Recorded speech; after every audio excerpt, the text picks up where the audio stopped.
Olá, eu sou Andréa Santos, da Maior Impacto, e mais uma vez estou aqui com algumas dicas de Excel além dos números. Hoje, nessa aula 72, vamos trabalhar com banco de dados. Isso é bastante importante a aula de hoje. Vou tentar fazer o mais rápido possível, mas nos ajuda muito a não ter caracteres especiais dentro dos bancos e também conseguir ter um banco de dados um pouco mais bonitinho e, acima de tudo, com integridade. Vamos à aula? Nosso primeiro desafio aqui é conseguir trazer um banco de dados. Então, aqui você vai vendo o que são o que é a ordem das funções e das atividades que vamos fazer. Primeira coisa, eu vou procurar aqui, vou abrir um banco de dados que está num TXT. Para que eu consiga enxergar todos os TXTs, eu preciso colocar aqui todos os ficheiros ou todos os arquivos, dependendo de qual a linguagem de português você está usando, se é a minha de Portugal aqui ou se é de português do Brasil. Então, eu vou abrir esse vendas TXT. Notem, por que eu peço para abrir um novo ficheiro, e ele realmente vai criar um novo arquivo, né? E não estou trabalhando, copiando o conteúdo do TXT, colando aqui no meu banco de dados. Porque quando eu dou transformar texto em coluna, eu não tenho esta possibilidade aqui, ó, da origem dos ficheiros. Isso é muito importante. Vejam que eu tenho aqui, ó, povoação, isso aqui são os concelhos e distritos de Portugal, tá? Com venda e custo para determinados produtos. Conseguem perceber aqui que eu tenho caracteres especiais que estão muito loucos aqui dentro, né? Então, eu normalmente testo aqui, ó, nessas três primeiras opções. O Macintosh ainda deixou meio bagunçado. O MS-DOS, ainda não é o meu. Pode ser que esteja numa dessas grandes quantidades que eu tenho aqui de arquivo, tá? Mas normalmente, 5 tipos de arquivos, num deles a gente consegue resolver. Vou lá, vou procurar o Unicode, tá aqui, ó. Opa, Unicode UTF-7. Ainda não é. Então, vou ver no Unicode UTF-8. Vejam, Açores, olha, veio o cedilha, veio A com o tio. É esse a minha origem dos dados. Então, a partir disso, eu digo iniciar a importação na primeira linha. Os meus dados têm cabeçalho, sim, senhor, está lá, ó, conselho, distrito, e eu consegui resolver aqueles caracteres especiais que tanto nos enlouquece. Vou para a seguinte. Cuidado, aqui tem gente que já vem direto, logo que escolhe, ó, que o meu delimitador é ponto e vírgula. Primeiro, tire a tabulação. Casualmente fui eu que fiz esse TXT, então eu sei que não tem tabulação lá dentro. Mas quando eu recebo um arquivo externo, eu nunca sei o que pode ter ou não de caractere especial dentro do meu arquivo. Então, vou dizer que eu quero só ponto e vírgula como delimitador. E vejam que esses três primeiros têm uma característica, são textos.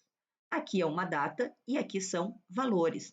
Não deve vir aqui no concluir e sair correndo para fazer o seu arquivo. Venha na seguinte e diga para ele, ó, vou dar um shift e apertar na terceira coluna. Todos esses aqui são textos. Essa é a minha quarta coluna, é uma data no formato dia, mês e ano. Pode estar um número, né? Nós já vimos uma aula que fala sobre como o Excel trata as datas, né, gente? E aqui? E aqui sim é um geral, porque eu quero que ele venha como numérico. Isso é muito importante quando a gente tem, por exemplo, aqueles códigos assim, se esse produto tivesse com um código separado, imaginem, 01, 02, 03. Para manter o zero, eu precisaria dizer que ele é um texto. E às vezes a gente perde toda a configuração do nosso arquivo, do nosso ficheiro, porque não passou por essas etapas aqui, ó, de dizer o que é cada coluna, que característica que ela tem. Se você ajudar o Excel lhe ajuda. Vamos lá, ó, entre o A e o 1, seleciona todo o Excel, 2 cliques em qualquer lugar, ó, quando meu ponteiro de mouse fica assim, pretinho com as duas setas, mesmo que não esteja nos dados, olha, quando eu der 2 cliques, ele autoajusta todo mundo do tamanho que precisa.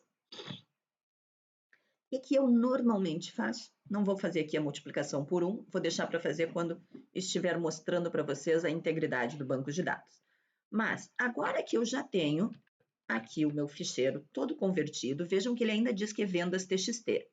Eu vim aqui me posicionei no A1, Shift, Ctrl, seta para baixo, ainda com Shift e o Ctrl pressionado, seta para a minha direita. Copiei o conteúdo, vou lá no meu ficheiro, que é o da aula de hoje, copiei. Gente, agora estou lá na aula 72, a importação de dados. Preciso ainda desse ficheiro aqui TXT? Não. Ele foi simplesmente uma parte temporária para que eu pudesse vir a ter aqui dentro do meu arquivo original, né, de Excel, o meu banco de dados. E agora eu quero mostrar para vocês algumas coisas. Primeiro, Ctrl Shift, seta para baixo. Eu sempre dou umas setinhas a mais com o Shift pressionado, ó, para ver se eu tenho mesmo ido até o último registro. Vou dizer que eu quero que ele seja uma data nesse formato. Ok, estão lá todas as minhas datas, ó. Sempre dia 1º de cada mês. E agora as vendas e custo vou formatar para numérico, ó. Número, gosto muito dessa formatação, em que se por acaso eu tiver alguma coisa negativa, ele já mostra em vermelho. O Excel nos ajuda muito. E agora eu vou dizer uma função aqui, que é para saber a integridade do banco. O que eu faço? Existem duas funções. Uma que chama contar, e eu vou contar aqui, ó, e ele vai me dizer que está contando 8.160 números, porque a função contar, ela conta números. E vou fazer um contar.val na mesma coluna. E vejam que ele vai me dizer que ele contou 8.161 registros preenchidos. Por que tem um de diferença? Porque aqui eu tenho um título, né? Então, significa que o Excel está reconhecendo todos os registros, a partir do título, como número. Vou copiar essa mesma função para o lado e descubro que em custos dá o mesmo resultado. Gente, isso significa que meu banco está íntegro. Tudo que precisava ser número é efetivamente número. Agora vamos para uma segunda questão. Vejam que aqui, ó, eu tenho povoação, Vila Franca de Xira, tem um monte de espaço na frente. A Praia da Vitória tem espaços aqui no meio. Cascais tem espaço no final. Isso não é um bom banco de dados. O que acontece com o banco de dados? Eu posso usar uma função que se chama maiúsculas.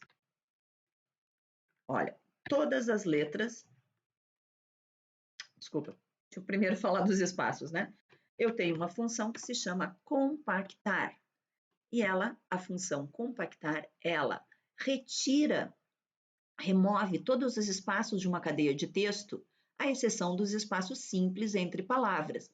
Então, se eu tiver espaços antes da palavra, vejam, o Vila Franca de Xira, ele já retirou. O Praia da Vitória tirou aqueles espaços extras entre o praia e o da. E Cascais, se eu der um F2 e F9, vamos lá. Vejam, ele está apenas com Cascais, sem os espaços extras que tinha no final. Isso é uma grande vantagem, uma função excelente para trabalhar bancos de dados. Segunda opção é, se eu quiser arrumar, porque vejam aqui, ó, Portimão está feio, Porto tem um R e um T maiúsculo, o que eu posso dizer para ele? Que eu quero todas as letras em maiúsculas. E vejam, eu consigo ter todas as minhas letras em maiúscula. Agora vejam aqui que eu tenho os espaços ainda, né? Então eu consigo dizer que eu quero maiúsculas da função compactar. E fecho dois parênteses aqui, o do compactar, né? E o do maiúsculas. E vejam que ele está agora tirando todos os espaços. Eu vou copiar a formatação daqui para cá, só porque ele está com alguma formatação aqui no meu banco. Pronto, que colocava uma deslocação, né, um deslocamento para a direita, como se tivesse usado esse comando aqui. Agora, se eu não quero maiúsculas, eu posso ter uma outra função que diz: deixe todo mundo em minúsculas. Vejam o que eu acabei de fazer, gente. Eu aqui ganhei produtividade, ó. eu vim aqui, copiei esta função. Por quê? Porque eu já sei que o compactar vai ficar igual. Só troquei o maiúscula por minúscula e como eu não havia deixado fixa a coluna A, tive que trocar o A também. Mas certamente isso me dá muita agilidade no Excel. Assim como eu posso usar a alça de cópia aqui para copiar para baixo. E existe uma terceira formatação ainda no Excel, que é inicial maiúsculas. Vou retirar aqui e vou dizer que é da coluna A. E vejam o que ele faz. Ele deixa cada uma das palavras com a primeira letra em maiúsculo. Essa aqui normalmente tende a ser a que a gente vai, né, usar quando vai fazer lista de nomes e coisas do gênero. Eu, por acaso, vou copiar todo mundo com letra maiúscula e sem espaço e vou fazer o quê? Substituir em cima do meu próprio banco de dados. Vou colar como valores. E agora, eu até posso dispensar essas outras funções que eu coloquei aqui, que eram simplesmente para vermos durante a aula, e já tenho o meu banco de dados pronto com a formatação que eu quero, que são todas as letras maiúsculas e sem excesso de espaços. Ficou tranquilo para vocês? Essa é uma forma de se trabalhar banco de dados. Primeiro, nós importamos um banco de dados num ficheiro novo, num arquivo novo, para poder dizer o tipo de origem dos dados e acertar os nossos caracteres especiais. Depois, utilizamos a delimitação, que era o ponto e vírgula, e apenas o ponto e vírgula. Depois, ainda dissemos cada uma das colunas, qual era o formato. Vejam que aqui ó, está texto, texto, texto, data. Aí aqui escolhemos uma outra máscara para data. E número que também escolhemos. Mas isso faz com que eu tenha garantia de que meu banco de dados realmente vai ficar um banco de dados íntegro. Ou seja, eu tenho integridade dos meus dados. Ok? Por hoje era isso, então. Assista a aula 73, que ainda vamos continuar falando sobre integridade de dados. Até mais!